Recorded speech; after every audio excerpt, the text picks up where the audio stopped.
Et dans cet épisode, je reçois Florent, un entrepreneur qui divertit et éduque les entrepreneurs à travers son média.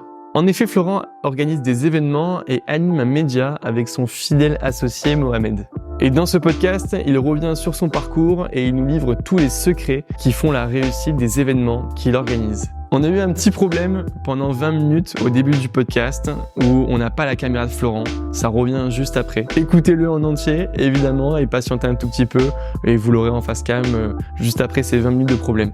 On se retrouve à la fin de l'épisode. Bon visionnage!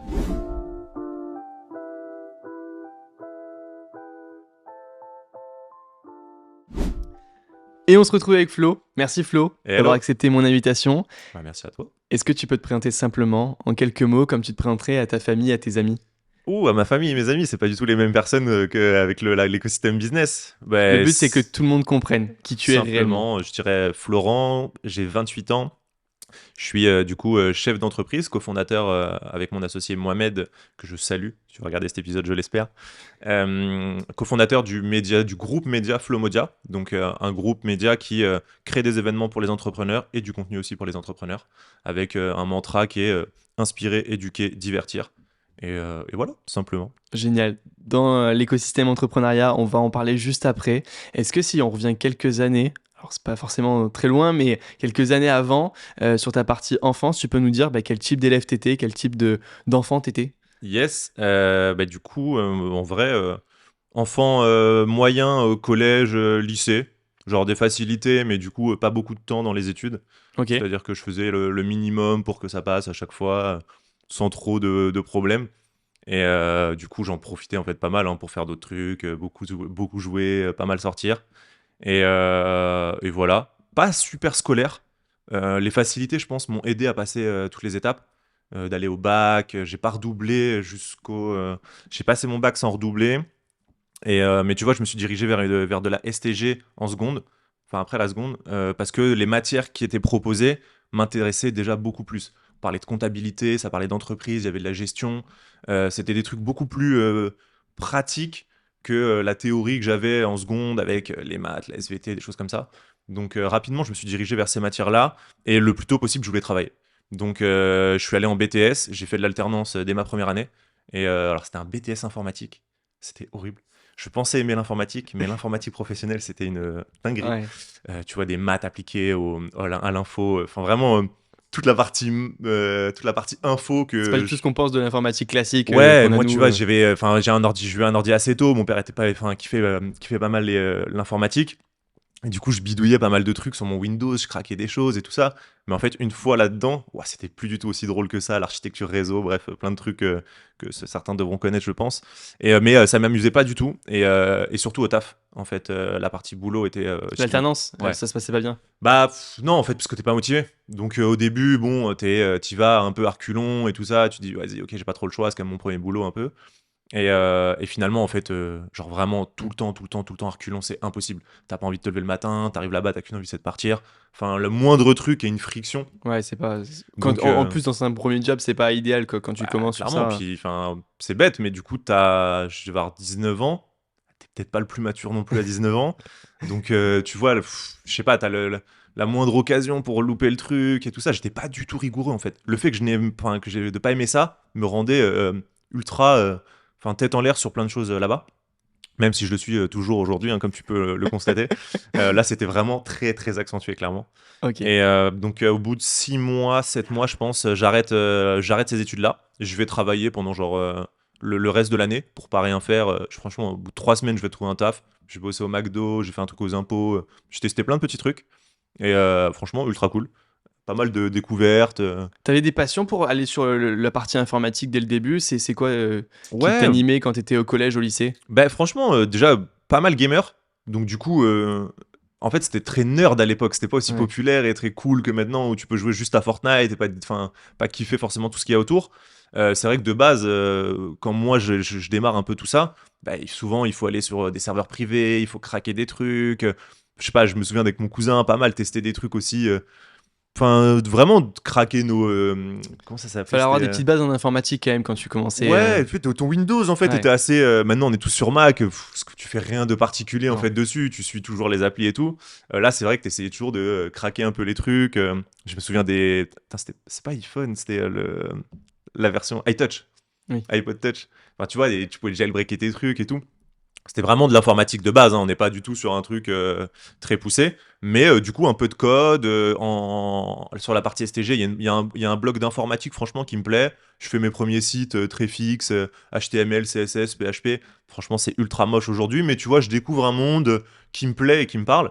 Et par contre, une fois que je mets le nez dedans vraiment à 100% et d'une version professionnelle, en fait, je me rends compte que c'est pas du tout fait pour moi. Non, ça devient même plus une passion, Ouais, c'est plus ce qui te fait kiffer, c'était quoi. le petit truc qui me faisait kiffer de temps en temps à petite dose. Le fait de l'extrapoler à vraiment tout le temps, haute dose, horrible. Ok. T'as quoi comme rapport avec l'entrepreneuriat à ce moment-là, toujours dans la période collège-lycée? Tes parents sont entrepreneurs? Pas du tout. C'est quoi ta relation? Pas du tout. Franchement, c'est un truc qui est assez loin. Je vois le business, les businessmen en général. Il y a un truc un peu cool de tout ça. Mais je suis pas encore dans ce mindset vraiment de me dire ok, entreprendre. Vraiment, là, je suis dans un truc, franchement, taper mes années d'études, kiffer. Je te dis, je joue beaucoup, je sors beaucoup. Franchement, là, c'est vraiment one life pendant jusqu'à, je pense, bah franchement, quasiment jusqu'au fin de mon premier BTS. Enfin, quand j'arrête le truc, parce que je découvre l'entrepreneuriat à ce moment-là, en fait. Quand j'arrive dans mon alternance, et c'est donc Patrick Mopar qui a lancé un cabinet d'experts comptables en plein huitième. Ils sont peut-être 40 ou 50 collaborateurs. Et là, je vois vraiment genre un gars qui me reçoit à l'entretien. Et tu vois, en plus, ce cabinet d'experts comptables en plein huitième, tout le monde est super bien sapé. Même moi, je devais arriver en costume. Enfin, tu sais, tout de suite, c'est un monde du travail. Tu te dis, waouh, genre, c'est bien loin de ce que moi, je pouvais imaginer. Tu vois, mes parents n'étaient pas en costume au travail et tout. Et là, tu fais OK. Et tu vois là comment lui gère son business. Tu vois la pression qui se mange sur des collaborateurs qui viennent pas, des trucs qui se passent mal. Ouais. Et je découvre cette gestion d'entreprise. Et c'est là où, par contre, je commence à accrocher sur la partie commerciale, sales et surtout la partie gestion de boîte, créer sa boîte, quoi. Ok. À partir entrepreneuriat. Ouais, Ok. exactement. T'as quoi comme rapport avec l'argent? Ben, j'en veux plus à l'heure actuelle. Et non, j'ai pas un rapport particulier. Je viens d'une famille très modeste. Grandi dans la partie ouest de Paris 92, qui sont les belles banlieues et tout, mais je grandis dans un HLM. Donc je vois mes parents qui donnent, enfin qui gagnent pas super mal leur vie, mais pas bien non plus, et qui donnent tout en fait pour que ma petite sœur et moi on manque de rien. En fait, qu'on ait l'impression que genre tout va bien, on peut, tu vois, on part en vacances tous les ans, tous les étés on part au moins 2, 3 semaines en vacances. Franchement, on a toujours une paire de baskets, un truc. Mais je les vois en fait, plus je grandis, plus je les vois tout donner pour nous. Eux ne pas se faire plaisir et pour justement pouvoir nous payer à chaque fois le truc en plus pour qu'à la rentrée, tu aies ta nouvelle paire de baskets, ta doudoune, tu puisses partir l'été 2 semaines en vacances, des choses comme ça. Tu vois. Vraiment, Donc gros sacrifice des de leur vrais côté. bosseurs et des sacrifices pour vous. Ouais, exactement. Ok. T'as pas de mentor dans l'entrepreneuriat, t'as pas de personne qui t'inspire particulièrement, que ce soit après ta période de BTS où tu découvres l'entrepreneuriat Mhm. ou même juste avant. Non, j'ai pas de mentor, enfin, tu vois, ricain ou même créateur de contenu français et tout. Je consomme un petit peu, mais j'ai pas un truc de, ok, ça m'inspire, je veux faire comme lui, je veux faire comme elle. C'est vraiment un truc de, et c'est un peu la jeunesse de Flomodia, l'envie de tout ça. C'est justement je chope de plein de personnes. Je considère qu'on apprend de tout le monde. Il n'y a pas besoin d'avoir fait des millions, des milliards. Tu peux apprendre sur plein de facettes. Et entreprendre, c'est un mot qui est très vaste. Il n'y a pas que monter une startup, être freelance ou des choses comme ça. Et du coup, non, j'ai pas un ou une mentor. C'est vraiment un truc global, inspiration de plein de petites personnes. Ok. Et du coup, quand tu termines ton BTS, Mhm. qu'est-ce que tu fais? Dans quoi tu te lances? Je te dis, je vais travailler donc 5-6 mois pour compléter l'année et pas rien faire. Et je me relance dans un nouveau BTS. Je m'inscris dans un autre truc. Un truc beaucoup plus commercial. Pareil, lié à mon premier taf. Je me souviens de 2-3 gars qui arrivent pour nous vendre la fibre dans ce nouveau, dans ce cabinet d'experts comptables. Et je vois des gars ultra à l'aise, tu vois, sur la chat, le discours, l'offre commerciale, maîtriser vraiment enfin vraiment, il y Le avait un produit, truc de, ouais. ok, ils sont chauds. Il y a vraiment, c'est des boss, ils maîtrisent le truc. On sent ils veulent closer et tout. Et ça, je sais pas, ça me plaisait un peu. Et du coup, je découvre ça, je regarde un petit peu. Et pour aller pareil dans un truc où travailler très vite, moi je voulais gagner de l'argent. C'était obligatoire pour moi à ce moment-là. Et donc, je me dirige vers un MUC. BTS fait peut-être par 90% de la population qui choisit de faire un BTS. Mais trop cool, parce que j'arrive chez La Durée. Et je découvre une boîte, franchement, avec ses défauts, mais aussi très stylée. Et qui va m'apprendre la rigueur du travail. Tu vois, c'était très timé. On est dans la restauration. Donc, les conventions collectives sont pas toujours les plus sympas, entre guillemets, pour les employés. Mais à côté de ça, du coup, tu bosses beaucoup. Je découvre plein de trucs. Je découvre le luxe. Et franchement, ultra bien. La Durée, c'est un restaurant de. C'est pas de macarons? Ouais, si, Non? c'est la maison La Durée, c'est voilà, très connu pour les Ok. macarons et en vrai, c'est salon de thé pâtisserie. Ouais. Mais maintenant, moi, alors, j'ai travaillé sur les champs pendant 3 ans Oui. et du coup, ils ont une partie restaurant et bar. Mais oui, c'est très connu pour les macarons et la pâtisserie. Ok, Ouais. ça marche. Donc c'est une expérience qui t'apprend quoi pour ce que tu vas faire après? Franchement, la rigueur, le travail, genre le besogneux, tu vois, d'être là très tôt. Franchement, tu vois, donc là, j'ai 20 ans. Donc pareil, encore une fois, c'est pas le cas de tout le monde. Hein. Maintenant, on en voit sur LinkedIn à 16 ans, 17 ans, d'être ultra mature, posté, business et tout. Enfin, moi, à cette époque-là, je suis encore peut-être un peu con, hein, on peut le dire, tu vois, pas très mature. Maintenant, je comprends qu'il faut quand même travailler. Je suis un bosseur, je le vois de mes parents. Et du coup, bah, en fait, ça m'apprend rapidement la rigueur, tu vois. Pas être en retard. Franchement, je travaille le samedi, dimanche, là où j'ai plein de potes qui travaillent pas. Je fais des belles journées, voire des belles semaines, franchement, des fois de 6 jours. Mais ce qui m'a valu après derrière de pouvoir monter les échelons, tester plein de trucs alors que j'étais très jeune. Et ouais, je vais dire la rigueur d'être présent sur place, d'arriver à l'heure de plein de choses, et même des produits. On était dans le luxe, donc par exemple, si je devais vendre une pâtisserie, je pouvais pas juste dire c'est un gâteau au chocolat. Il fallait donner envie par les mots, par les vraies saveurs, le temps de travail que ça représentait derrière, tout l'univers de la maison, du luxe. Et ça m'a appris, ouais, toutes ces choses-là, je pense. Ok. Et tu te lances du coup sur LT juste après La Ouais. Durée. Est-ce que tu peux nous en parler un petit peu? Comment tu as ce cap-là, ce déclic Ouais. de te lancer en entrepreneuriat? Alors, pour présenter LT, du coup, LT, c'était une boisson en eau infusée qu'on retrouvait dans des contenants de 50 centilitres, bouteilles plastiques. Et en fait, tu avais donc des fruits, des aromates et des légumes qui infusaient à même la bouteille. Donc, tu achetais une bouteille et tu voyais un concombre, un citron et de l'amande dedans qui infusaient dedans. Donc, un produit super visuel. Et ça, je le découvre dans ma 4e année chez La Durée, où en fait, il me laisse prendre un projet en intrapreneur un peu, de piloter un nouveau projet, un nouveau magasin dans un nouveau quartier. Donc, super opportunité pour moi, franchement, trop cool. En plus, c'était une année où, de base, je me dis, vas-y, je vais faire une césure, je pars pas sur un master tout de suite, c'est bon. J'ai fait mes 3 années d'études sup, c'était un peu, je voulais faire une pause. Et eux me proposent ça, donc trop refait. Et là-bas, on vend ce produit-là. On vend un produit un peu similaire. Franchement, c'est vendu genre 3,60 l'eau. Voilà, franchement, t'es chez La Durée, donc tout est un peu C'est plus cher. cher, forcément. Hein. Et, euh, et je vois que ça part, les gens sont trop contents, nous on kiffe, les équipes elles kiffent, les produits franchement sont bons, c'est super beau à voir. Je me dis, ok, tiens, c'est marrant, en vrai, on l'a jamais vu ailleurs. Le seul moment où tu peux voir un petit peu un truc similaire, c'est dans des traiteurs, des hôtels, et c'est présenté sous forme de jarre, et tu te sers. Mais c'est vrai que le côté snacking, distribution et Mm. consommation rapide, ça n'existait pas. Et donc, je commence à me renseigner. Il y a quelques acteurs sur le marché, mais des petits. Et moi, je connais rien du tout au marché de la grande distrib, de la food et tout ça. Hein. C'est vraiment, là, je pars de zéro. La restauration, c'est restauration et gestion d'un magasin. Un restaurant, c'est quand même pas pareil que monter un produit et le distribuer chez Monop, Carrefour et tout ça. Donc, je me forme. Franchement, je me forme ultra vite avec mon associé de l'époque, Mathieu. On apprend, on teste plein de choses. On trouve des fournisseurs, on fait venir des trucs et on fait toutes les erreurs possibles. Genre Ouais. vraiment toutes les erreurs possibles. C'est quand même un marché très très compliqué à aborder. Surtout financièrement, non? Ouais, financièrement, c'est un marché de centimiers. Tu vois, on a reçu Mm. Alexis Vaillant d'Alterfood, Oui. que je recommande, super Ouais. interview. Et du coup, je troll beaucoup avec lui à chaque fois. Je lui dis, putain, mec, j'aurais dû venir te voir à l'époque. Il m'aurait dit, bah ouais, je t'aurais dit de pas le faire. Et en vrai, il avait raison. Tu vois, déjà de base, pour nous, par exemple, notre produit, indirectement, il est concurrencé quand tu arrives dans un magasin le midi. Donc, pour prendre ton sandwich, ta salade, tu es à côté d'un Coca, Orangina, Badois, tout ce que tu veux, Ouais. toute l'offre de boissons que tu peux visualiser. Sauf que ces boissons-là, elles ont une DLC, donc date limite de consommation, de plusieurs mois. Tu peux les laisser dans un placard pendant 6 mois. Hop, la veille, je les sors, je les mets au frigo, et toi, demain midi, t'arrives, tu prends ta Badois, t'es content, elle est fraîche, Mm. c'est trop bien. Moi, c'était pas du tout ça. C'était un produit qui était en gestion fraîche, comme de la viande ou du poisson, c'est-à-dire que je devais le produire au frais, le stocker, le livrer au frais, et j'imposais du coup au revendeur, tu dois le garder toi aussi au frais. Et sur une DLC de 8 jours. Ouais. Ouais, voilà. J'aurais dû avoir cette réaction quand je me le suis mis la première fois en tête. Compliqué. Ouais, compliqué, bref, et plein de détails comme ça. T'as perdu beaucoup d'argent sur cette première activité? J'ai perdu beaucoup d'argent. Non, on s'en sort pas trop mal. On perd, nous non, la boîte en elle-même perd parce qu'on va au réseau entreprendre. Ouais. Donc on fait un prêt d'honneur de 30K.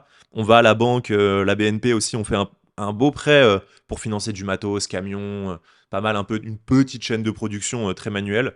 Et je sais pas, ça doit représenter 50 000 euros, je crois, ce crédit-là. Donc 80K au total. Et Mathieu, moi, on met peut-être 5-10 à l'époque, je sais plus trop. 5K, je pense. C'est pas loin de 100K, tu vois. J'avais communiqué à l'époque un peu sur le truc de j'ai perdu 100K en hook LinkedIn. Ça représentait à peu près cette somme-là. Et donc, c'est pas vraiment de ma poche. T'étais pas caution personnelle sur les prix Non. C'est l'avantage du Jamais, truc. jamais faire ça. Ouais, c'est clair. Non, surtout que ça va, en fait. C'était la première aventure. En fait, c'est fou, mais on était tellement déter. Mec, j'avais une hargne, mais de fou furieux. C'est-à-dire que je suis arrivé. Déjà, le fait que ce produit-là ait réussi à passer les étapes de banque, de réseau entreprendre, on l'a commercialisé. On a vendu plus de 15 ou 20 000 unités de mémoire. Et en fait, on était tellement fous qu'on cassait des murs de béton. Genre vraiment, les gens, il y a des gens qui devaient nous dire, tu vois, j'ai un peu ce recul de putain, pourquoi personne nous a dit de pas le faire en fait. Genre, il y a personne qui a été assez cru de me dire, mais mec, ça ne fonctionnera pas. Et en fait, je pense qu'un peu si, mais que je n'écoutais rien. Entendu, ouais. Vous avez pas entendu les était conseils trop, qui auraient pu être pertinents et vous évitez des erreurs. C'est quoi les erreurs que vous avez fait d'ailleurs De pas confronter le produit au marché. Donc, Ouais. tu vois, on l'a trop attendu de le faire dans notre coin. Ouais, il faut qu'on le prépare, qu'il soit parfait avant que j'aille voir des gens. Mais en fait, j'aurais dû faire. Parce que c'était un truc qui était très visuel. Puis c'est de la food, donc c'est gustatif. C'est-à-dire que demain, si je te vends une nouvelle boisson et que je te parle de, tu verras, elle a un goût ananas, c'est pas trop sucré et tout, franchement, c'est super sympa. Donc tu l'as pas goûté. Ouais, en tu fait, peux pas toi, t'es en dire mode, si bon, t'aimes. ok, c'est cool, mec, mais vas-y, fais-moi goûter. Donc, déjà, ça, c'est un peu compliqué. On aurait dû confronter, aller voir des revendeurs, tu vois, après, on faisait le tour des salades bars, des choses comme ça, des grandes distribs. On aurait dû aller plus tôt. Dire, écoutez, voilà, regardez ce qu'on a. Tenez, c'est dans une bouteille un peu de merde au début, mais ça ressemble à ça, gustativement, ça a ça. Visuellement, regardez, on a 2-3 designs et tout. Est-ce que vous pensez qu'il y a une option? Et tu vois, eux, en fait, nous auraient soulevé des problématiques de bah alors ça fonctionne comment votre DLC? Ok, ça, mais vous êtes fous quoi les mecs, ça c'est du poisson ou de la viande en fait. Là toi tu vends de la boisson, il faut que je puisse le stocker avec les autres. Et en fait plein de gros problèmes qui font que ton produit c'est un no-go direct, on me les aurait en fait mis face. Là où moi du coup avec Mathieu, on a dû combattre ces trucs-là. C'était trop tard en fait, vous aviez déjà le produit sorti, etc. On était déjà lancé, on avait déjà tout commandé. Ouais. Et nous, en fait, on y croyait, mais genre tellement. En fait, vraiment, on a mis du temps à se dire, bon, bah, en fait, c'était peut-être pas une bonne idée. T'as des images de ces. Ouais, totalement. Le compte est toujours actif d'ailleurs. Ah ouais? Tu verras sur Instagram. Sur Instagram? Petit détox. Et t'as pas mal de photos dessus. On mettra quelques photos sur le podcast, Grave. etc. Avec grand plaisir. Ça se termine comment en fait cette aventure-là Comment t'arrives à rebondir sur quelque chose d'autre? Alors ça se termine bien déjà, pour le coup, vu qu'on avait été carré de A à Z sur, tu vois, et c'est aussi ça qui nous a aidé à décrocher BPI, le réseau entreprendre et la banque juste pour peaufiner ça, c'est qu'en fait on arrive surpréparé. Tu vois, les banques, j'ai pas dit, c'est moi qui faisais les rendez-vous à ce moment-là avec Matt, mais qui sourçait les banques au début. Franchement, on en fait 5 avant de trouver ça. Alors qu'on est premier entrepreneur, franchement, tu vois nos deux bouilles à ce moment-là avec un projet un peu bancal, je pense que il y a moyen de dire non assez facilement. Après, on ne demande pas une somme folle. 50K, c'est une belle somme, mais c'est pas non plus déconnant. Mais en fait, on arrive tellement préparé. Franchement, avec, tu vois, des maquettes du truc. Ok, il nous faut ça. On a déjà un local, on veut aller là. Regardez, on prévoit de vendre tant de bouteilles, ça nous coûte tant. On va acheter notre truc ici. Enfin, vraiment, le produit, tout est prêt à démarrer. Genre, il manque un truc, c'est les fonds pour pouvoir acheter un camion réfrigéré, un peu de matos et tout ça, qu'on pouvait pas se prendre nous tout seuls.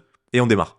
Et en fait, du coup, il y a pas mal de banques, toutes les 4-5 qu'on nous a dit avant le oui, c'était genre, putain, vous avez déjà tout ça, vous êtes prêts en fait. Et bon, après, il y a eu des non, évidemment. Mais la 5e, elle dit, mais ok, putain, 90% de mes rendez-vous, les gens n'ont pas ça en fait. Nous, on arrivait avec 2-3 dossiers complets de ce qui va se passer.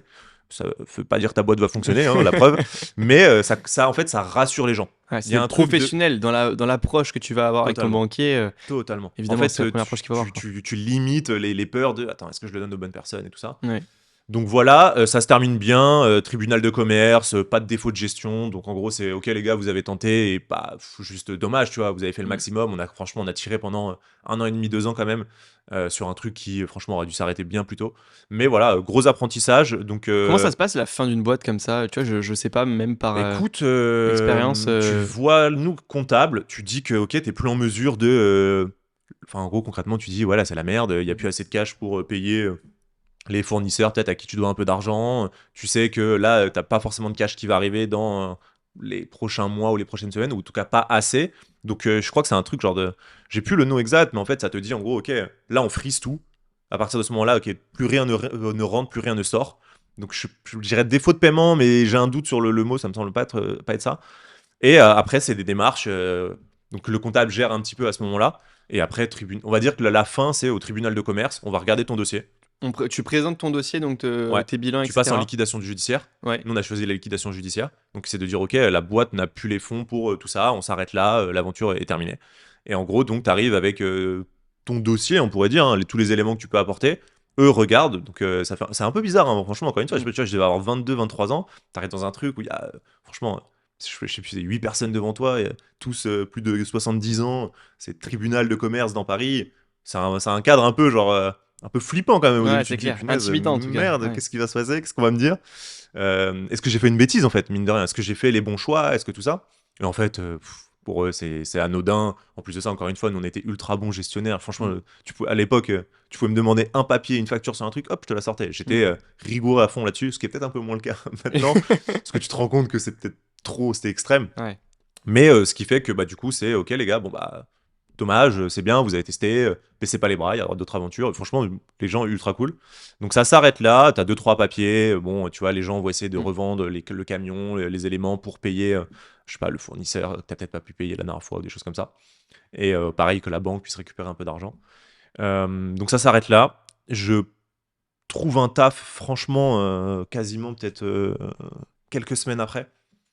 Et un taf en tant que sales dans une boîte qui vendait des boutiques en ligne pour les commerçants et les artisans. Ok.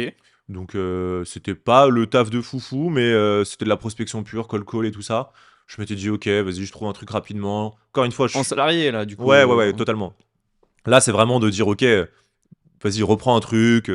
Je suis dans. J'ai un positionnement là-dessus sur le fait de toujours faire quelque chose. Je trouve que même, enfin, il y en a plusieurs qui commencent à parler de tout ça, mais même quand t'es jeune et que tu cherches ta voie, t'es Théo, je l'ai vu dans la vidéo de Théo Lyon, qu'il a sorti récemment, il reparle aussi. Quand tu cherches ta voie très tôt, souvent on te dit, ok, faut que tu prennes le temps, cherche et tout, le bon truc, mais non, en fait, genre, teste. Ouais, Va c'est dans clair. une voie, teste quelque chose. Moi, tu vois, l'informatique, j'ai testé. J'étais persuadé que c'était un bon truc à ce moment-là. J'allais apprendre des choses, j'en ai appris. Il y en a d'autres que j'ai moins aimé. Je fais un pivot, je vais tester d'autres choses. Alors Et que si t'avais fait bac+5 en informatique et que t'aurais. j'aurais pas tenu. Ouais, voilà. Impossible. J'ai Et fait 6 que mois, impossible. tu te rends compte que dans l'activité, dans le milieu après professionnel, bah, c'est pas du tout ce qui te plaît. Voilà. C'est pareil, il y en a beaucoup qui idéalisent le monde du marketing. Tout le monde fait du marketing aujourd'hui. Mais jamais, personne n'a fait vraiment du vrai marketing pur C'est clair. pour une boîte. Et c'est pas du tout, je fais des logos sur Canva que je balance sur des réseaux C'est des sociaux. projections que t'as, Non. c'est des croyances. Tu dis qu'ok, c'est cool, ça ressemble à peut-être à ça. Fait créer des réseaux sociaux. On est tous très connectés aussi maintenant. Bien sûr. C'est des trucs où t'as l'impression de savoir et de connaître et que tu vas Maîtriser, aimer. ouais. Et en fait, quand tu passes la barrière d'un truc, ok, tu kiffes aller sur TikTok, poster 3 vidéos, liker des trucs, partager à tes potes, mais est-ce que commencer à parler de stratégie, à parler de data et tout derrière, est-ce que tu vas kiffer avoir ça d'une façon un peu plus industrielle? Peut-être pas en fait, tu vois. Mm. Mais donc du coup, ouais, toujours en mouvement. Je trouve qu'il y a un vrai truc de... alors c'est bien des fois de souffler, peut-être prendre une pause si t'as vécu des trucs, mais rebondis, va sur autre chose, teste. En fait, tu prends pas beaucoup de risques à tester. Même un taf que tu pourrais considérer comme alimentaire, t'apprendras des choses, tu vas rencontrer du monde. Et donc là-dessus, gros mantra pour moi. Ça a duré combien de temps cette période-là? Ben en fait, mec, je prends le job et donc je signe et tout. Franchement, je suis même pas relou sur la négo. Je veux juste prendre un truc, démarrer, reprendre quelque chose, pas rester sur cet échec un peu à ce moment-là. Tu le prends comme ça? Tu le prends vraiment pour un échec? Au début, ouais. Franchement, c'est déjà tu mets du temps à le digérer. Tu mets du temps à te dire quand est-ce que j'arrête ma boîte? C'est quoi le moment où je dois arrêter? Parce que t'as un peu ce truc de est-ce que je baisse les bras? Est-ce que si je tire 2-3 mois de plus, ça va fonctionner? Parce qu'en vrai, je pense que tu dois le savoir, mais c'était toujours bien quand tu montes ta boîte, il y a toujours des moments durs. Tu as toujours des moments où tu pourrais baisser les bras. Il y en a C'est clair. 50 avec Flow Modern, on en a eu 50 avec Mohamed.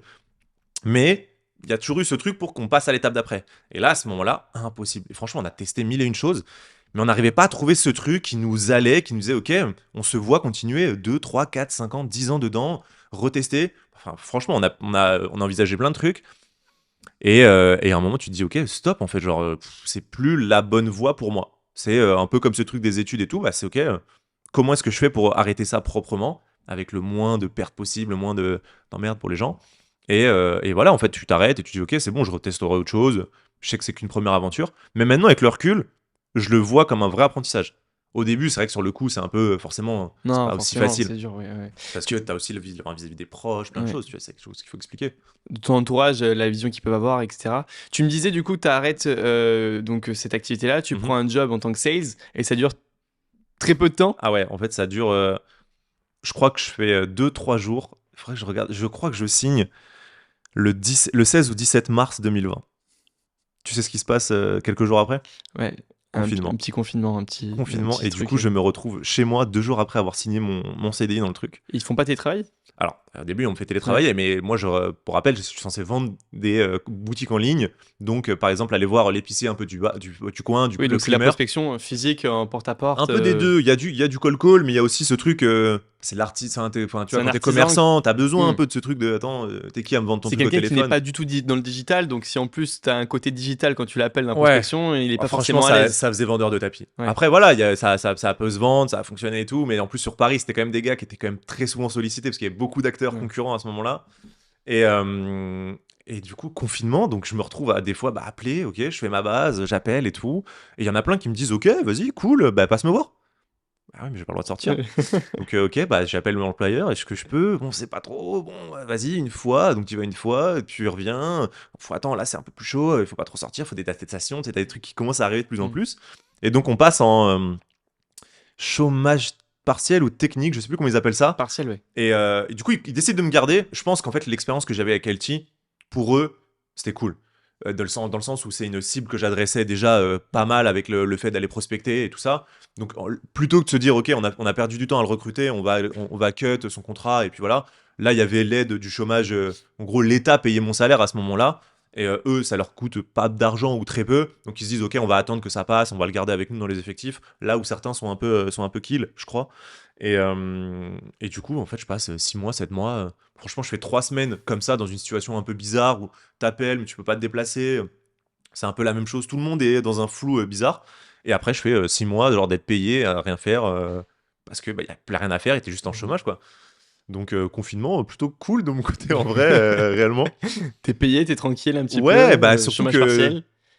c'est peut-être aussi ça qui en fait que maintenant c'est une meilleure expérience. Mais tu vois, je sors de l'échec d'Elty. Bon, là, je repars dans un truc, le call call, c'est pas toujours marrant, faut quand même être motivé. Là, t'es tout le temps chez toi, call call et tout, t'as pas rencontré tes collègues, le produit, tu viens de le découvrir, donc tu connais pas non plus parfaitement. Tu peux pas aller sur place, sur la partie peut-être un peu plus sympa avec les commerçants. Donc, ouais, je m'en sors pas trop mal avec ce truc de Covid. Et après, franchement, je fais un mois de plus et on met fin à mon contrat. Je crois que j'étais encore en période d'essai. Mais ça me plaisait plus, franchement. Je Ouais. pense qu'ils l'ont détecté. J'étais déjà en train de regarder pour faire d'autres trucs. Tu vois, je viens de passer 6 mois où je suis chez moi, justement à réfléchir, à me poser, faire du sport, regarder pour de nouvelles activités. Je reprends contact un peu avec Mohamed, parce que je l'avais rencontré chez La Durée. Je Ok. précise. Ouais, ouais, c'est. Ouais, bien sûr. J'allais te poser la question juste après sur Mais comment vous bref, et êtes du coup, ça rencontrés. s'arrête à ce moment-là, un mois après Ouais. quasiment avec la boîte. Ok. Et du coup, comment t'as rencontré Mohamed et quand est-ce que vous avez eu l'idée de Flomodia? Alors Mohamed, je le rencontre chez La Durée en 2017. Il arrive en tant que vendeur et moi j'étais genre un cran au-dessus, premier vendeur, en gros mi-responsable. Ok. Et du coup on bosse ensemble quelques mois. Je crois qu'il fait 7 mois là-bas. Et du coup on connecte, cool, collègues, on passe du temps ensemble, mais sans plus dans le sens où on se voit pas en dehors. Enfin il y a rien d'exceptionnel, tu vois, un peu comme les autres gens là-bas. On connecte juste sur certains trucs d'entrepreneuriat. Lui avait déjà l'idée de Jinky qui est un SaaS qu'il a lancé et qui tourne toujours. Et donc on parle un peu de tout ça, de contenu entrepreneuriat et tout. Et on se revoit. Alors putain, on a revu les messages la dernière fois parce qu'on a dû se poser sur tout ça. Mec, la chronologie à partir de ce moment-là, elle est super floue. On échange quelques messages de temps en temps, anniversaire et tout. Et on se revoit parce que justement, de mémoire, lui lance une boîte. Il est head of sales dans une boîte qui vend de la formation en santé. Il va pour monter un concurrent, entre guillemets, avec un gars. Et il cherche des sales. Moi, je sors de ce truc de call et tout. Il me dit, écoute, si tu cherches du taf, moi j'ai ça peut le faire, c'est bien rémunéré, let's go. Finalement, ça se fait pas. Et on commence à travailler ensemble sur un e-shop qu'il avait à côté. On se forme, on fait du Facebook Ads, on fait de la création de contenu pour du e-commerce, on apprend plein de trucs. Et en fait, on a l'idée de Flomodia parce que lui consomme beaucoup de podcasts à l'époque. Moi, c'est un truc que je consommais pas du tout. Ah ouais? Ouais, franchement, c'est un truc que je découvre quelque peu avant Flomodia. En fait, j'en consommais, on va dire, la version podcast, mais vidéo, et très peu. Moi, je suis gros consommateur de YouTube, donc ça pouvait m'arriver de consommer des contenus longs d'une heure et demie, mais YouTube, jamais en audio, en train de faire autre chose et tout ça. C'est un usage que je découvre pendant. Et par contre, un truc que je retiens d'Elty et qui a été un peu la pierre qui fait que je lance Flomodia avec Mohamed après derrière, c'est j'adore les histoires des gens que je rencontre. En fait, je me retrouve à démarcher des centaines et des centaines d'entrepreneurs. Parce que c'est des gens qui ont monté un salade-bar, un restaurant, une boutique. Il y a que chez Monop ou les grandes surfaces où en fait il y a des acheteurs et tout, et donc c'est pas des gens qui entreprennent réellement. Mais je me retrouve à rencontrer en fait pendant 1 an et demi, 2 ans de boîte, beaucoup de gens qui entreprennent. Et à chaque fois avec des histoires ultra folles. Donc je me dis putain mais c'est trop bien, toi t'es dans un truc. Je passe un big up à Arthur Saada, il fait des mochis glacés. C'est fou comme business, tu vois. Ouais. Moi, je connaissais rien. Lui me dit, ouais, enfin, tu sais ça, j'ai une usine là-bas, je produis mes trucs et je les vends à eux. Ça se passe comme ça. Tu sais, c'est un monde, tu le découvriras jamais Ouais. en fait. Il y a tellement d'opportunités et de possibilités dans le monde de l'entrepreneuriat que je me nourrissais en fait de toi qui es ultra passionné et qui me raconte ton blog d'aventure et d'histoire. Et du coup, c'est un peu ce spot de Mohamed qui consomme des contenus podcast et qui trouve qu'il manque un truc. Sans bullshit en fait. Anecdote avec Guillaume et tout, qui Guillaume a quelques petites galères en pro et perso. Il passe dans un podcast qui s'appelle La Galère. Et en fait, il parle de zéro de ses galères. Et Mohamed est un peu en échange avec lui. Il lui dit, mais attends, pourquoi t'as pas parlé de tes galères que tu me racontes par message dans le podcast? Bah, les mecs posent pas la question. Et donc, tu te dis, ok, bah en fait, il y a un angle en fait à prendre Mm. où nous, on peut parler de l'entrepreneuriat, la réalité de ce qui se passe. Moi, je l'ai vu avec LT, j'ai vu énormément d'artisans, de commerçants. Lui, il le voit avec certains trucs. Et donc, ce truc de, on va rencontrer des gens qui vont nous partager leur histoire et ça va nous permettre de vivre un bout de leur aventure entrepreneuriale dans un cadre sans bullshit. Bah, ça fait un peu le début de vrai et Flomodia par la suite. Ok, génial. C'est une super aventure au début, mais quand vous lancez ça, Mhm. comment vous arrivez à vous dire ça va être un média qui va pouvoir nous permettre de nous rémunérer, ça va être une vraie activité entrepreneuriale plus que une passion, un loisir? Déjà un peu de folie, hein. Franchement, on se rend compte après en fait que ça va être difficile à monétiser. Je pense que c'est toujours pareil avec l'entrepreneuriat, si tu te rends compte après des galères, si je te mets toutes les Ouais, problématiques il tout faut de avoir un suite. peu de naïveté sur le truc et se dire Ouais, il faut se lancer un peu tête baissée et se rendre compte totalement. après des choses. Il faut pas être trop bête non plus, dans le sens où, tu vois, je parlais tout à l'heure, confronter son marché et tout. Il y a des choses à savoir pour gagner du temps, éviter des erreurs que des gens ont fait autour de toi ou des choses comme ça. Mais là, c'est vrai que du coup, le business du média, déjà, il est pas ultra non plus. Mais enfin, c'est là, nous, on a lancé le premier épisode en janvier 2021. On se lance donc officieusement novembre, on tourne avec Guillaume et tout. Mais à cette époque-là, on parle de création de contenu, mais pas autant que maintenant. Là, en 3 ans, il y a un nombre de podcasts, surtout dans la niche business, Ouais, qui c'est s'est clair. lancé, Ouais. qu'il n'y avait pas à Mm. l'époque quand nous on se lance. Donc on se dit, ok, on va monétiser assez vite. On voit Mathieu Stéphanie qui fait ça, déjà très implanté, Joe Rogan aux États-Unis, pour l'aspect podcast. Et nous, pour l'aspect média, il y avait un truc qu'on consommait pas mal, c'était Bouscapé. Donc Ok. média, rap, hip-hop Ouais. et tout. Et on se dit, ok, en fait, on va démarrer avec une première émission. Nous, on sera les animateurs de ce truc-là. Demain, on en fait une deuxième, une troisième. Et en fait, on agrémente deux formats, un bloc médian qui est l'entrepreneuriat au sens large. Ok. Et on se rend compte vite que c'est pas si facile que ça. D'aller chercher des sponsors pour ton audience, en fait. Ouais. Et comment quand tu lances le truc, comment tu t'arrives à avoir tes premiers invités? Comment vous arrivez à créer la ligne un peu éditoriale? Surtout à faire des formats aussi longs. Comment Mhm. vous avez cette idée ça? Un peu le minimum valuable product que tu peux avoir sur un business, quoi. Bah, du coup, la partie temps long, c'est pour contrer le côté bullshit de certaines Ouais. interviews très courtes. Pas bullshit, j'abuse, mais le fait d'avoir que 30 ou 40 minutes pour échanger, on peut pas aller en détail. Non, C'est la c'est clair. réalité, c'est que je peux pas parler de tout, surtout dans un cadre où nous, on veut les coulisses. C'est-à-dire qu'on veut vraiment savoir justement d'où tu viens, comment ça se passe avec tes parents, quel élève t'étais à l'école, quelle galère t'as pu rencontrer, mais genre réellement, tu vois, vraiment, Mm. parle-nous de tes galères, toute la partie business. Et il y a qu'un seul secret pour ça, c'est le temps long. Évidemment, la partie question quand tu creuses avec l'invité, mais si t'as pas le temps, tu pourras jamais le faire. Donc nous, déjà, on prend ce contre-pied de se dire, ok, il nous faut du temps long pour pouvoir aller dans le détail d'éléments, pouvoir te livrer. Il y a un temps à créer une confiance avec les personnes. Déjà, tu as des gens qui sont pas habitués au podcast, donc bah, tu vois, comme tu Mm. disais, caméra, micro, ça peut mettre du temps. Donc en plus, quand tu connais pas forcément la personne, bah ok, ça va, t'es un peu sur la réserve. Il y a des gens Bien qui sont sûr, peut-être ouais. plus tabous que sur certains sujets que d'autres. Donc il y a un vrai truc de le temps long permet de faciliter tout ça et d'aller récupérer des infos que t'as pas dans d'autres émissions. Et après, comment on se dit donc ça, c'est un truc qu'on travaille énormément. On veut un fil rouge de OK, l'émission démarre, l'émission dure 3-4 heures. Qu'est-ce qu'on veut aller chercher? Donc on se pose longtemps, on a une photo de ce truc-là dans les anciens bureaux de Mohamed, où en gros on est sur un tableau blanc et on met OK, tous les éléments qu'on va aborder. Vraiment, toutes les questions qu'on veut poser, et on essaye de les structurer pour que c'est un espèce de fil conducteur de quand tu démarres et avec une chronologie de plus ou moins aujourd'hui et qu'est-ce que t'envisages pour la suite. Et voilà, on démarre comme ça. Guillaume est on fait un test avec un pote à nous, voir si le modèle fonctionne et si on peut tenir 3 heures sans que ce soit boring et qu'on arrive à tirer un peu les vers du nez à l'invité. Et franchement, ça se passe super bien. Et donc, on tourne ce premier épisode avec Guillaume qui échangeait déjà un peu avec Mohamed. Et comment on chope après la suite des invités? Très simple, c'était un truc justement, on savait qu'on voulait chercher des invités capés, en tout cas qui sont très sollicités de base. Et donc pour ça, on s'est dit, OK, il faut qu'on mette le tapis sur l'expérience que tu fais vivre à ces gens-là, sur l'invitation. Donc on part d'un truc, c'est une vidéo personnalisée pour l'invité. Donc je prends le cas de, par exemple, Guillaume. On tourne une vidéo, Mohamed et moi, face cam. On dit salut Guillaume, voilà, on est les gars de French Doors, donc à l'époque. On voudrait t'inviter dans le podcast Vrai de Vrai pour ça. On kiffe ce que tu fais, voilà, c'est trop stylé. Bref, un truc vraiment authentique et réel de pourquoi on t'invite toi, tu vois. Et filmé face cam, ça dure peut-être 2 minutes, 2 minutes 30. On met la vidéo en privé sur YouTube.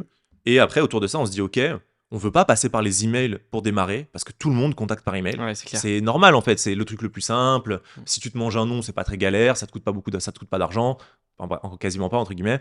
Et du coup, on se dit, OK, il faut qu'on retourne à un truc, c'est le physique. On va contourner l'email, on va démarrer par du physique. Et donc, on se dit, OK, on fait une enveloppe personnalisée. Donc, tu avais une enveloppe toute noire, brandée French Doers, avec écrit ceci est une invitation à inspirer d'autres entrepreneurs. Tout vrai, carte postale, pareil, branding Flow Modia, enfin French Doers à l'époque, pardon. Un QR code qui redirigeait sur une landing page du site avec salut Guillaume, on a tourné une vidéo rien que pour toi, tiens, elle est juste en dessous. Et un petit mot à la main. Salut, tiens, regarde, on vient de tourner un truc pour toi, scanne le QR code. En fait, ça faisait un chemin avec une vraie expérience où à la fin, l'invité avait regardé une vidéo de nous deux, d'1 minute ou 2 minutes, qui lui expliquait qui on était, pourquoi on l'invitait, et comment ça allait se passer.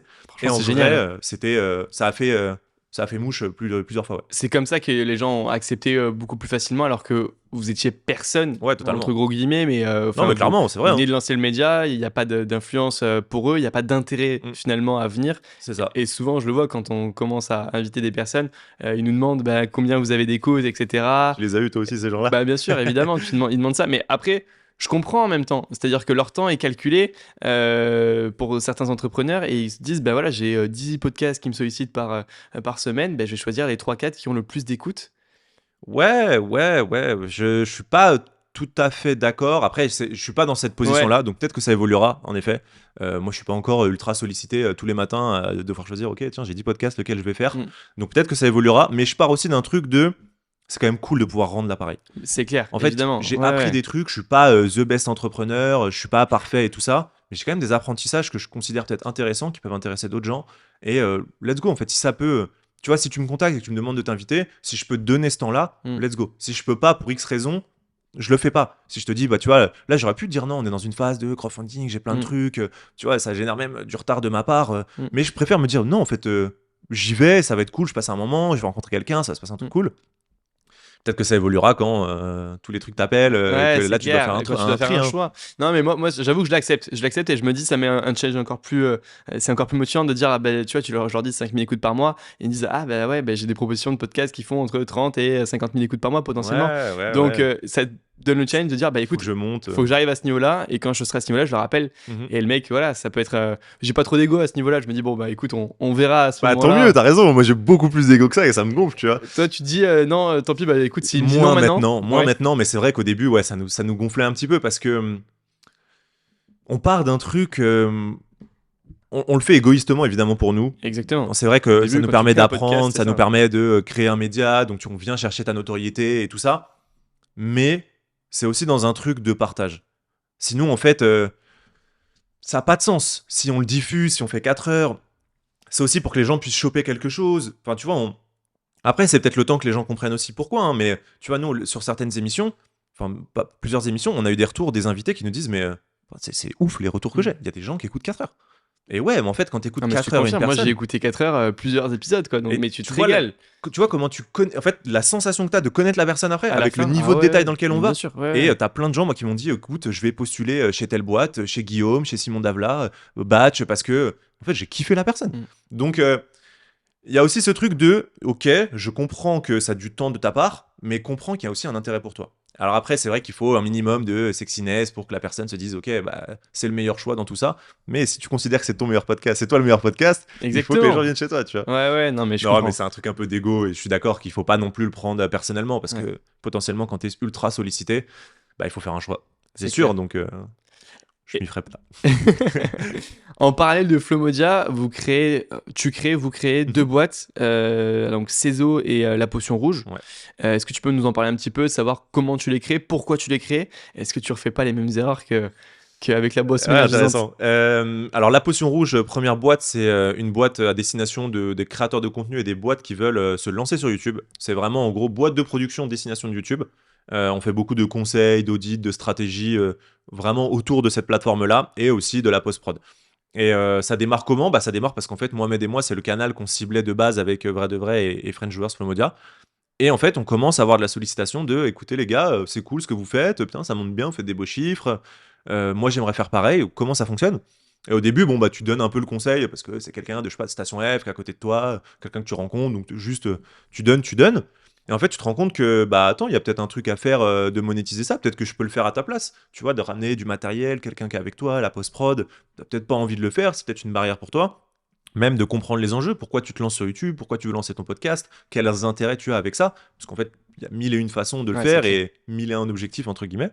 Donc on commence à monter un petit peu ce truc-là, et aussi plus terre à terre, il fallait du cash. En fait, on se rend compte que le média, c'est quand même beaucoup plus dur à financer, le modèle d'agence, c'est du service. Bon, enfin, c'est plus... c'est T'échanges plus... ton temps contre de Ouais, l'argent voilà, c'est plus finalement, mais logique, tu vois. c'est hyper rentable Après, quand YouTube, tu le c'était maîtrises pas un bien, truc quoi. ultra démocratisé, surtout dans la niche nous qu'on visait. Ça commence à l'être de plus en plus. On voit beaucoup de créateurs qui vont maintenant encore sur YouTube. Mais pareil, tu vois, il y a 3 ans de ça, quand enfin, peut-être un peu plus tard, je pense un an, à bout d'un an, on se dit qu'on lance la potion rouge YouTube et tout. Et, euh, et c'est quand même pas facile de trouver des gens qui se disent, ok, j'ai un intérêt d'aller sur YouTube. Là où aux US, t'as des boîtes qui ont des chaînes YouTube avec 400 000 abonnés, 500 000 abonnés. Je pense à des Href et tout. T'as des Shopify, enfin leur chaîne YouTube, mais ça éteint énormément de contenu de créateurs en France, mais parce qu'en fait, ils ont mis un vrai budget dedans. Ils ont de l'avance par rapport à nous. Peut-être que nous, dans 5-10 ans, ça sera le même cas et qu'il y aura beaucoup de boîtes Sûrement, qui seront sur ce sûrement. Et t'en as qui l'ont fait. média-là. Hein. Bah, Mohamed l'a fait avec Jimky son SaaS, Guillaume a beaucoup fait la création de contenu et tout. Et c'est arrivé, hein, ça commence à arriver. Il y a de plus en Mm. plus de gens qui le font. On ne peut pas dire qu'il y a personne non plus. Mais c'est vrai que quand tu regardes les licornes françaises, par exemple, si on devait prendre un peu les top boîtes en France, bah, je suis pas sûr qu'il y en ait énormément avec une Mm. chaîne YouTube très stylée, quoi. Ok. Il y a beaucoup de manières de communiquer maintenant, que ce soit sur les réseaux sociaux, que ce soit tu vois, sur du mailing, mais j'ai l'impression qu'il y a tellement de choses que franchement, on peut même vite se perdre à faire tout et n'importe quoi. Mhm. Aujourd'hui, il y a des auditeurs qui nous écoutent, qui ont un projet, qui sont en train de se lancer. Tu aurais quoi comme conseil pour vraiment attirer leurs clients qu'ils méritent le plus rapidement possible et de la manière la plus efficiente? Bah, si j'avais la recette secrète déjà, ça se serait. Maintenant, il y a quand même des bonnes pratiques, on va dire. Je pense c'est d'identifier où sont tes clients, mais réellement, pas juste sur des a priori, je pense que je vends ça, donc ils sont sur Instagram. Non, c'est va rencontrer peut-être des gens déjà de ce marché-là, demande-leur. Creuse en fait un truc de va à la rencontre. Moi, c'est quelque chose qui m'a beaucoup manqué dans LT et je vais pas, au lieu de dire des tests et tout, peut-être que des conseils que on a un peu l'habitude d'entendre, je vais donner celui-ci que j'ai l'impression qu'il n'est pas souvent cité, c'est va à la rencontre. En fait, avant de démarrer ou même pendant ton truc, rencontre des gens qui sont tes concurrents, qui sont des acteurs de cet écosystème, peut-être sur une brique un peu différente de toi, les acheteurs de ces gens-là. Comment est-ce qu'ils achètent? Comment ça se passe? Qui est décisionnaire? Tu proposes toujours un peu être malin sur l'approche en fait. C'est pas juste, écoute, salut, on vient, on fait un call, faudrait que tu me parles de ça et ça.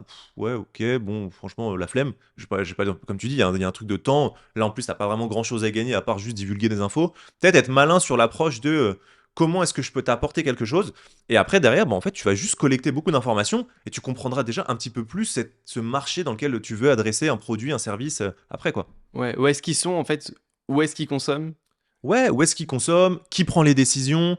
Quel type de contenu ils consomment? À quel type on va dire que s'ils achètent de la prestation de service, bah, à qui ils achètent déjà de base. Est-ce Ouais. que c'est quelque chose qui fonctionne avec du freelance ou est-ce que non, on a besoin d'être réassuré, il faut une agence qui roule depuis 10 ans. Tu vois, il y a des habitudes un peu de conso sur ces choses-là et j'irai à la rencontre des gens. Parce qu'en fait, c'est le meilleur moyen de comprendre qui fait quoi et en plus de créer du lien. C'est-à-dire que tu vas gagner énormément de temps après derrière si toi, pour ton produit ou ton service, bah, tu as besoin de quelqu'un. Tiens, au fait, écoute, je lance une nouvelle offre. Peut-être tu m'avais parlé de ça il y a 2-3 mois quand on s'était rencontrés. Tiens, regarde, ça correspond parfaitement. Et bah, toi, tu as déjà le contact de la personne, tu as déjà peut-être déjeuné avec elle, pris un café. Donc, tu as aussi créé un pont que les 3 quarts des gens ne font pas en fait. C'est clair. Et ce pont-là, pour le convertir après en client, c'est quand même ultra facile. Enfin, c'est beaucoup plus simple en C'est tout clair. cas que Bah, en potentiellement, tu as froid. déjà détecté les besoins. En Ouais. fait, si toi, tu me dis, tu vois, on parlait un peu de studio, podcast en off et tout. Et en fait, de nos échanges, tu peux comprendre un peu des trucs auxquels je vois que tu vas avoir des besoins ou moi, je vais avoir des besoins. Et en fait, dans 3 mois, tu pourrais revenir. Tiens, Flo, tu m'avais dit, au fait, tu veux faire ça et tout. Tu vas avoir besoin de peut-être néon personnalisé. Bah, tiens, moi, je lance ma boîte de néon personnalisé. Et tu vois, en fait, tu as déjà lancé un Forcément, business ouais. parce que toi et moi, on a discuté avant d'un truc. Mm. Donc, Et la rencontre et comprendre et écouter l'autre, poser les bonnes questions, je trouve que c'est un vrai hack dans ces trucs-là. Hormis le fait de ouais. publier, créer ton contenu Et sur tu les bonnes trouves que ça plateformes. se perd beaucoup? Ou enfin, en tout cas, il n'y a pas assez d'entrepreneurs qui l'utilisent aujourd'hui. C'est une bonne question. Moi, je suis un peu faussé du fait de faire pas mal d'événements. Donc, je suis confronté aux gens qui font ça. Ouais. Je suis Qui, déjà qui dans rencontrent du ce monde, ouais. blog de gens qui me contactent, qui je les vois échanger entre eux et tout. Je me dis qu'il y a peut-être pas assez de monde. Ça servira sûrement à des gens. En tout cas, moi, c'est un conseil qui m'aurait servi à l'époque avec LT et qui me sert encore maintenant. Donc, je me dis que ça peut servir à du monde. Ok, ça marche. Avec Seizo, vous faites quoi? Seizo, donc là, c'est une boîte de production plus traditionnelle comme on pourrait l'entendre. Euh, Pub, créa, toute la partie un peu audiovisuelle, couverture d'événements, photos, shooting. Et là, c'est piloté par un troisième associé qui s'appelle Ethan et qui est très très chaud. Franchement, petit jeune, réal, qu'on a rencontré parce qu'il était dans la communauté de French Joueurs à l'époque. Et il monte sur Paris, on échange et tout. Et franchement, il a une vraie patte artistique. C'est un doers comme on l'entend. Vraiment super chaud, tout le temps déter. Il crée déjà du contenu à côté. Il est très passionné de moto. Il a tout un compte sur lequel Orochi où il produit du contenu et tout. Et tu sens que l'audiovisuel, l'image et tout, ça a un vrai sens pour lui. Il nous donne déjà plein de conseils pour nous améliorer. Et il a cette envie. Alors, je te skip quelques étapes pour arriver à cette vraiment création de boîte. Au début, il bosse un peu avec la potion rouge et tout. Mais en fait, on sent que il a besoin de. À la fin, il nous dit clairement, on comprend qu'il y a un truc de les gars, j'ai envie de faire ça. Venez, on le fait ensemble. Nous, on l'épaule sur 2-3 trucs, trouver des deals, des bureaux, du matos, des choses comme ça. Et lui pilote Seizo à 90% du 100% du temps, tu vois. Nous, on l'aide sur des trucs de justement mise en relation, des trucs qu'on a peut-être déjà construits avec le média, quoi. Ok, génial. Et comment vous arrivez, enfin, c'est quoi ton rythme aujourd'hui un peu hebdomadaire avec ces 3 activités? Mhm. Alors, Seizo, c'est principalement Ethan, si j'ai Ouais. bien compris. Mais du coup, il y a la potion rouge, il y a Flomodia. C'est quoi, c'est la question qu'on déteste quand on est entrepreneur, c'est quoi ta semaine type? Parce qu'il n'y a pas de semaine type. Mais c'est quoi un petit peu ta répartition du temps par rapport aux différentes activités? Bah, comme tu l'as dit, c'est vrai elle est pas parfaite, elle est pas figée dans le temps. En fonction, là, En actuellement, elle fonction est, des besoins, elle change énormément. ouais, des activités, des pics. En ce moment, je dirais, tu vois, la potion rouge, on a réduit le nombre de clients. Là, on prend qu'une base fixe avec qui on a l'habitude de bosser et qu'on kiffe et qui nous permet de générer un minimum de chiffres, on va dire. Et donc, ça doit représenter peut-être 20-30% de mon temps sur une semaine. Et le reste du temps, là, actuellement, c'est énormément Flomodia. Et un peu Seizo, parce que quand même, il y a un truc de comment tu as de l'impact sur un entrepreneur avec qui tu es associé, et dans lequel tu n'es pas vraiment à l'exécution au quotidien. Tu vois, on fait pas de sales, on fait pas de market autour. C'est lui qui pilote tout de base. Nous, on est juste stratégiquement là avec lui. On va l'aider opérationnellement sur des besoins aussi s'il y a. Mais du coup, c'est OK, comment, tu vois, demain, je peux lui générer un deal quand dans mes rencontres, comment je peux l'emmener sur des nouveaux projets, comment lui, je peux le challenger aussi. Donc, ça me prend pas énormément de temps. On va dire que c'est plus du temps distillé comme ça sur une semaine. Je dirais 70-30 actuellement, en tout cas. Ok, donc 70% sur Flomodia Ouais. principalement. Vous êtes en train de lever des fonds avec Flomodia. Est-ce que tu peux nous parler un petit peu de comment vous avez lancé le crowdfunding, comment ça se passe, pourquoi vous levez des fonds? Ok. Ouais, du coup, crowdfunding, parce qu'en fait, on change de lieu. Là, actuellement, on est dans une colocation dans le 10e avec les équipes de Guillaume, donc l'Empire, l'Emlist. Et franchement, ça s'est trop bien passé. C'est une opportunité qu'eux nous ont offerte il y a quasiment plus d'1 an de ça. Donc, d'accéder à un lieu de 1000 mètres carrés en plein Paris 10e pour franchement un prix dérisoire. Et en plus, à côté d'une boîte qui cartonne, écosystème français c'est ultra stylé. Donc, toi, t'es un peu dans un train qui va vite et ça te pousse aussi. C'est clair. Et puis en plus de ça, on les kiffe, tu vois, on les Ouais. connaît depuis un petit moment maintenant. Il était premier invité, Mohamed après, le connaissait un petit peu d'avant et tout. Et donc, mais Eux veulent arrêter la partie événementielle. De base, en fait, on devait créer des événements tous les deux entités sur place.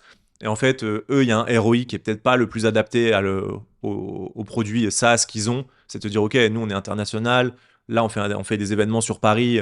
C'est quand même très local. OK, ça nous permet de générer quelques recrutements, quelques trucs. Mais est-ce que c'est vraiment ça où on doit mettre du temps et de l'énergie? Parce que quand même, les événements, ça prend un temps monstre. Ouais, c'est clair. Donc même si on les Ils épaulait sont sur ces payants vos événements ou Non. Non, tout est gratuit. Ouais, actuellement, tout était gratuit. Ça va un peu évoluer sur le nouveau lieu, mais là, tout était gratuit. Ouais. On a fait une quarantaine d'événements, tu vois, pizza, boissons à volonté, avec des speakers de fou, et on a fait venir quasiment 5000 personnes en 7 mois. Et voilà. Et du coup, donc, pourquoi crowdfunding? Pour juste terminer sur répondre à celle-ci. En fait, on change. Donc, Guillaume vient nous voir et il nous dit concrètement, les gars, vous voulez faire beaucoup plus d'événements, nous, on veut ralentir. C'est bête, Les ça va objectifs vous sont plus les mêmes. Ouais, ça va vous desservir. On va être un peu enfin, tu vois, deux aimants qui s'opposent dans un truc qui a pas de sens. Donc, prenez le temps, trouvez une solution, et quand il faut, let's go, prenez votre truc, tu vois. Et donc, on commence à chercher. On se dit au début, peut-être récupérer le lieu où on est à l'heure actuelle, mais c'était beaucoup trop cher pour nous. Tu vois, c'était plus de 70 000 euros par mois. 70 000 euros par Oui, mois en ton visage a location. bien changé, Ouais, toi aussi, quand je te l'ai dit.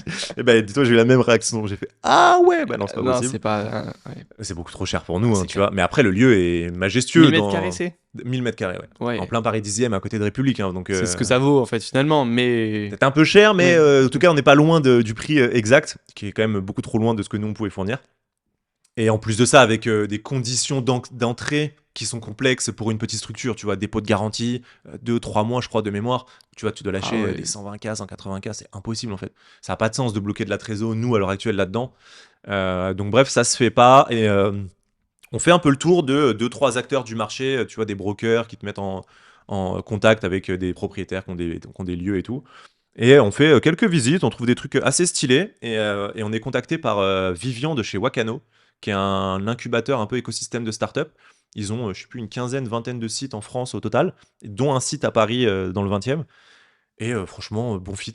Super bon fit. Le gars, super cool. On connaissait pas du tout. Et au début, 20e, on était un peu réticents à se dire, punaise, ok, c'est peut-être un peu loin d'où on est, c'est moins central et tout. Mais la propale est intéressante, pas super chère. Il y a déjà un bassin d'entrepreneurs sur place. T'as des belles boîtes là-bas. T'as des Gozulting, t'as les équipes de la K-Corp qui arrivent. T'as Staycation et plein d'autres boîtes. Franchement, je crois que ça représente 60 boîtes, si je dis pas de bêtises, sur place. Ok. Et le lieu, franchement, trop stylé. Genre vraiment, pignon sur rue. On a entre 160 et 800 mètres carrés potentiels les premières visites. Donc on se dit, ok, on peut se projeter en plus avec des briques qu'on peut augmenter. Et voilà. Et on se dit, ok, bah let's go. Comment est-ce qu'on peut faire pour que ça se fasse? Donc on a deux, trois conditions. Récemment, on a passé une commission. C'est une entité qui est reliée à la CCI de Paris, donc un peu plus institutionnelle. Et donc on a quand même deux, trois trucs à valider avec eux et tout.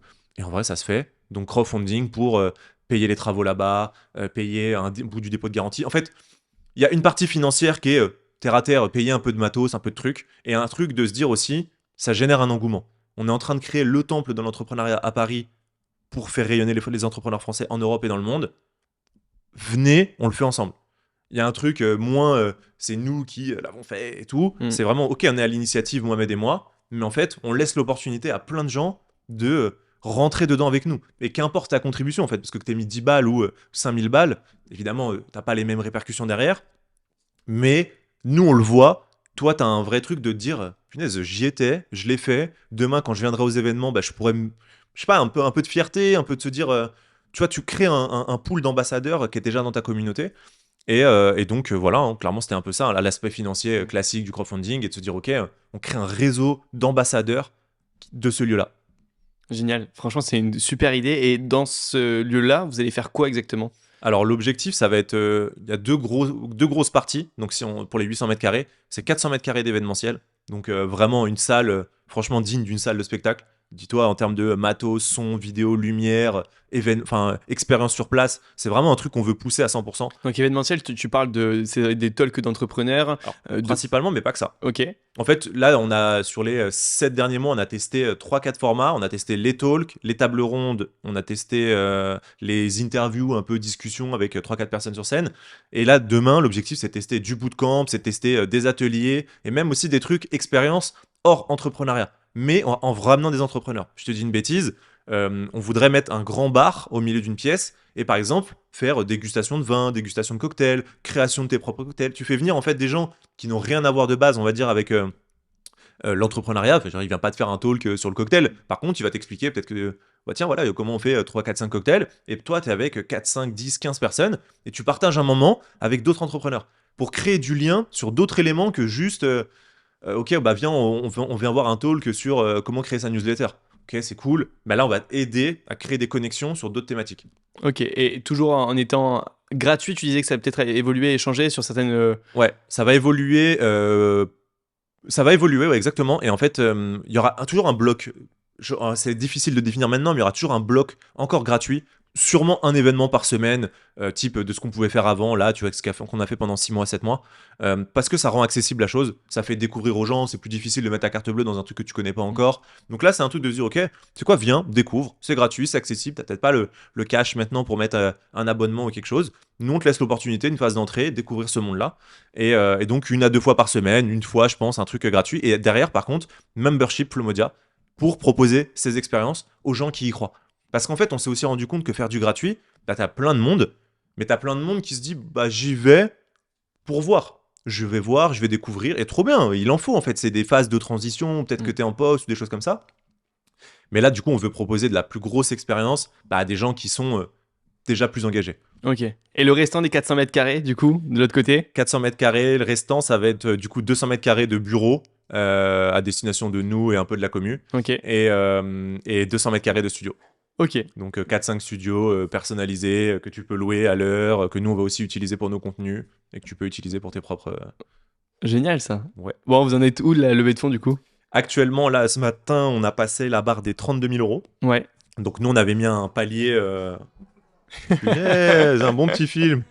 Je savais que ça allait faire ça. Putain, elle est restée combien de temps allumée? Parce que pas longtemps en vrai. Putain, Tu fais quoi, tu coupes ça ou tu gardes? Non, ça va couper quand même. Ah bah, je sais pas, c'est la réalité du direct. Hein. Nous, on aurait laissé. Ah ouais, vous avez laissé? Plus Bah, ouais, ça, je trouve... Bah écoute, on laisse. En vrai, c'est aussi ça, en fait. Tout n'est pas toujours tout lisse. Tu Ah vois. non, mais c'est clair. C'est Il y a clair. des erreurs, t'apprends. On l'a eu, je crois qu'elle s'est éteinte sur le podcast, tu vois. Il y a le premier podcast, elle s'est éteinte, on l'a laissé un moment. Et là, voilà. Écoute, on reprend. Parfait. Vas-y, on laissera. Comme tu veux, moi je vais pas forcer. Mais... C'est le chef qui a dit ça, donc on laissera de suite. Et du coup, c'était quoi la dernière question? Non, mais en fait, tu l'as dit, donc Ah oui, 200 euros de bureau, 200 mètres carrés pardon, de bureau et 200 mètres carrés de studio que vous pourrez louer aussi. Donc vous servirez évidemment pour faire vos émissions et vous allez louer après derrière. Ok, ça marche. Génial. Donc vous êtes où financièrement de cette levée de fonds? Du coup, on a passé la barre, donc je te disais, des 32 000 euros ce matin. On avait mis un objectif premier à 50 000, à voir ce qui va se passer là sur les quelques jours qui nous restent, un peu moins d'une semaine. On est quand même dans un truc où on pourra modifier normalement la cagnotte finale ou prolonger la cagnotte si besoin. Donc on est encore en train de voir ce qui va se passer là dans les prochains jours. On a eu un donateur avant-hier maintenant. De 10 000 euros, je crois, de c'est ça, 10 000 c'est ce euros. que j'ai vu sur LinkedIn. Incroyable. Incroyable. Vous le connaissez? Pas du tout. C'est on l'a ouf. jamais rencontré. Et le mec, il a adhéré au projet, il a dit waouh, c'est dingue. Et c'est ça qu'on voulait avec le temple. Tu vois, en créant ce truc-là, en fait, ce mec-là, il a c'est bon, je vais dire ça parce qu'il a donné 10 000 euros entre guillemets, mais pour moi, il a tout compris. Il avait le potentiel de pouvoir donner 10 000 euros. Il a pris un petit risque parce que c'est quand même une somme d'argent, qu'importe ce que tu gagnes et tout. Mais en fait, il croit tellement au truc, il a tellement compris ce qu'on voulait faire qu'il se dit que c'est ok, je le fais. Et il a un intérêt financier aussi parce qu'il se dit je vais avoir de la visibilité derrière. Exactement. Mais c'est une contrepartie évidente. C'est ultra smart. En fait, tu vois, et à moindre échelle, il y a d'autres entrepreneurs qui ont mis des sous. Tu vois, je sais aussi qu'il y a un truc de bravo les gars, je soutiens. Par contre, demain, bah, en fait, tu crées une relation dans un truc logique. On est aussi là dans du business. Tout le monde n'est pas pote comme on pourrait le croire sur LinkedIn ou des choses comme ça. Bah, si demain, je t'apporte un truc, je te donne quelque chose, même si j'attends rien, toi, naturellement, tu auras envie demain de tiens, il m'a soutenu, il est venu dans un truc, c'est cool. C'est un truc logique d'humain, en fait. Et ce mec-là, il va au-delà de ça, quoi. Il dit putain, je crois à ce projet. Je veux donner, c'est bon, let's go les mecs. Et c'est fou parce que ça passe par le contenu qu'on partage, quoi. Vous l'avez eu après au téléphone ou... Pas encore. Mais c'est tout récent. Là, on était. En plus, il a donné juste la veille, enfin 20 minutes avant qu'on démarre un événement avec Yann qu'on avait cette semaine. On est rentré à pas d'heure. Donc on a échangé quelques messages avec lui, Mohamed a pu faire un post LinkedIn et tout, on a échangé quelques messages, mais on s'est pas eu au téléphone, on va déjeuner avec lui bientôt. Mais c'est fou, Ouais, c'est incroyable. clair. Il vous aide pas mal Ah dans mais clairement, l'évolution ça du fait un truc, quoi. boost de fou dans la campagne, moralement, financièrement, et non, non, non, franchement c'est ouf, vraiment Bon, incroyable. c'est top. Ok, on a hâte de suivre un petit peu l'évolution de Flomodia. C'est quoi l'ambition que tu as avec ce média-là et avec les autres boîtes aussi? L'objectif avec Flomodia, c'est vraiment déjà d'accentuer la position groupe média. Là où au début Flomodia était vraiment un seul média avec un peu tout dessus. Là récemment, on a pris le choix de séparer toutes nos chaînes YouTube avec nos différentes émissions et plus centraliser tout ça sur un seul et même canal. Euh, En fait, tout simplement parce que la promesse de chaque émission était quand même bien différente. L'entrepreneuriat, c'est un sens qui c'est très large. Tu peux t'adresser de différentes façons. Il y a plein de choses à faire. Et là, de séparer nos émissions en différentes chaînes YouTube, différents canaux, ça permet de dire, ok, le contenu vrai de vrai, il s'adresse à un type de personne. Bah tiens, tout est là. Donc, je pourrais communiquer la vidéo, faire des extraits autour de ça, faire vivre ça comme un média en fait. C'est un média à proprement parler.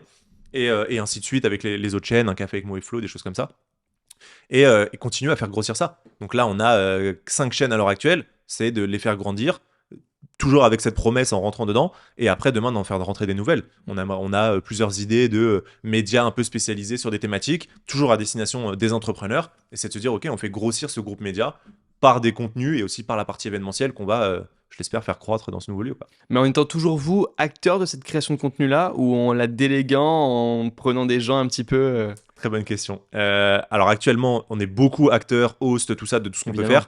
faire. Mais demain, l'objectif, c'est justement, dans ces nouveaux médias, dans ces nouveaux blocs, faire rentrer des gens qui seront les têtes de ce truc-là, visuellement ou derrière, stratégiquement, sur certains éléments. Ok, ça marche. Et est-ce que tu peux nous partager quelques métriques du groupe de Flomodia, le nombre de salariés, je sais pas, le chiffre d'affaires, j'en sais rien, tout ce que tu veux nous partager pour qu'on comprenne là où vous en êtes aujourd'hui? Ouais, alors ça reste un petit groupe, hein. On est 7 personnes. On travaille aussi principalement avec pas mal de freelance en plus à côté. Le monde c'est ça, c'est ce qui est cool avec le monde de l'audiovisuel, c'est qu'en fonction de pic d'activité, tu peux faire appel à des gens qui ont l'habitude d'être en freelance, en auto-entreprise, des choses comme ça. Donc voilà, on est 6 principalement dans la boîte, 7 avec quelqu'un qui est en free mais très régulièrement avec nous, et après des petits plus. Ça représente du coup 3 sociétés. Ça oscille en termes de chiffres entre 15 et on va dire 50 par mois de chiffres en fonction des sponsorings qu'on va avoir, des co-organisations qu'on peut faire. Là, tu vois, récemment, on s'est beaucoup focus dans la partie crowdfunding, donc on met moins d'activité dans le génération d'événements co-organisés, des choses comme ça. Donc voilà, je parlais des chiffres. On est 75 000 personnes dans la communauté, tout réseau confondu. Je sais pas, on a passé, si je dis pas de bêtises, la barre des plus de 8 millions de visionnages, tout réseau confondu, 2 millions sur YouTube. On a un temps moyen d'écoute qui est assez fort. Ça, c'est cool aussi. On est ultra fiers de ce truc-là, de se dire que les gens passent du temps en fait avec nous à chaque Ouais, c'est fois. clair, sur les épisodes et tout. Ouais. Et c'est fou en fait, on le voit derrière quand on les rencontre, quand ils transmettent ça à des invités ou des choses comme ça. Ça change tout par rapport au contenu court, viral, finalement, de TikTok, C'est où c'est une vidéo après l'autre, ça dure 15 touche moins de secondes. monde. En règle générale, la Ouais. réalité, c'est ça, hein, c'est que tu touches moins de monde, mais les personnes qui restent avec toi sont beaucoup plus engagées, Ouais. sont allées beaucoup plus loin dans ta position, ce que tu penses, ton contenu et tout. Et, euh, Tu et penses quoi du contenu viral pour se mettre en avant, pour mettre en avant son média, etc. Est-ce que vous l'utilisez aujourd'hui? alors pas assez. La réalité, c'est qu'en étant une petite équipe comme ça, tu vois, tu fais des choix. Tu vois, récemment, par exemple, un choix de l'année 2023, ça a été de réduire la cadence sur vrai de vrai et de faire plus d'événements. C'est un truc qu'on va recorriger pour 2024. Mais donc voilà, tu choisis tes batailles et le contenu court a été un peu fait, on va dire, histoire de partager quelques trucs, mais pas aussi bien on aurait aimé le faire et pas avec une aussi bonne régularité. Maintenant, c'est aussi un bon moyen de démarrer. En fait, il y a deux possibilités, enfin, il y a plusieurs possibilités, mais on va dire que si je dois contenu court versus contenu long, le contenu court, c'est que tu peux aller chercher beaucoup de viralité. Donc, par contre, très peu d'engagement. C'est-à-dire que je vais peut-être voir ta tête une fois sur TikTok. Ok, j'ai vu le contenu, j'ai pas trop capté, c'était bien, nanan. Deux, trois, quatre fois, ok. Bon, j'ai peut-être vu ta tête, je sais pas si je pourrais te reconnaître, je suis même pas sûr de pouvoir citer ton nom ou ton compte, je sais même pas si je suis abonné, mais je t'ai déjà vu. En fait, tu peux créer ce truc de récurrence, certains l'ont fait, tu vois, je pense à dans d'autres thématiques que business, mais que je suis moi, Brutus, Roro Cuisto, tu vois, c'est des créateurs ou créatrices de contenu qui, par le contenu court, ont créé une habitude de ah ben j'aime bien ce qu'il ou elle fait, et ensuite je les transforme sur allez, vas-y, on va aller sur YouTube faire du contenu un peu plus long. C'est possible, mais c'est une autre façon de faire tu vas chercher plus de viralité tout de suite et t'essayes d'être plus régulier, quoi. Ok, ça marche. Écoute, super. On a fait un peu le tour de tous les sujets que je voulais Trop aborder bien. avec toi. J'ai 2 dernières questions pour clôturer le podcast. Sachant qu'il y en a une, tu en as un peu répondu, mais est-ce que tu aurais un conseil à donner à un entrepreneur? Un vrai conseil qui t'a impacté toi, soit dans ta première activité? Autre que celui-ci. Putain, j'aurais dû le garder pour la fin. Ouais, c'est clair, mais je t'ai C'est posé la meilleur. question un petit peu. Non, non, mais top. Si t'en as pas un autre, c'est pas grave. Franchement, on passe à la Ouais, deuxième. non, franchement, je vais garder celui-ci, comme ça fait Ouais, un pas un truc conseil bateau, au pour moins, l'épisode, exactement. Rencontrer du monde, aller à la rencontre de son c'est un bon marché. conseil. Et franchement, qu'on donne pas, pas juste souvent. de la personne qui est censée t'acheter ton produit. C'est la première couche. En fait, il y a plein et c'est un truc, tu vois, j'en discute beaucoup avec Ethan en ce moment, parce que monter une boîte de production, bah, du coup, il y a plein d'enjeux autour de ça. Qui achète les productions, qui produit, il y a beaucoup de sous-traitance, il y a beaucoup de flou en fait dans tout ça. Et du coup, c'est un truc qu'on applique nous-mêmes en ce moment, c'est de se dire, ok, comment ça se passe derrière tout ça? C'est quoi l'envers du décor dans ce milieu que tu connais peut-être pas encore ou pas assez bien en tout cas, et crée-toi des relations dedans. Et peut-être ça va fitter avec certaines personnes, ça fittera pas avec d'autres, c'est pas grave, tu auras appris des choses, tu seras content, bref, va à la rencontre de ces gens-là, trouve un moyen de proposer quelque chose qui fait que les gens acceptent. Et en vrai, le podcast, c'est un bon hack pour ça. Mm. Le podcast, c'est un très bon hack. Pour accéder à des personnes, j'avoue Ah que tu ouais. les mets en avant pendant 1 heure et demie, tu leur fais du contenu pour eux, etc. J'avoue que c'est pas mal. Clairement, hein. C'est pas mal pour se Pour le créer des coup, c'est un relations bon hack pour professionnelles. rencontrer du monde. Donc voilà, ce sera mon conseil, je resterai sur ça. Allez, super, nickel, merci. Où est-ce qu'on peut te contacter si on veut échanger avec toi? Écoute, LinkedIn principalement, Florent Bonnefond, et puis sinon actif sur plusieurs chaînes YouTube actuellement, donc mais LinkedIn ou Instagram, Florent BFT, Florent Bonnefond, c'est là où j'essaie de répondre à tout le monde, des fois avec un peu de temps, mais j'essaie de répondre à tout le monde tout le temps. Bah super, merci Florent. Bah merci à toi pour l'invite mec, très cool. J'espère que l'interview vous a plu. N'hésitez pas à vous abonner à la chaîne YouTube, à partager, à commenter. Et on se retrouve mercredi prochain à 10h pour un nouvel épisode.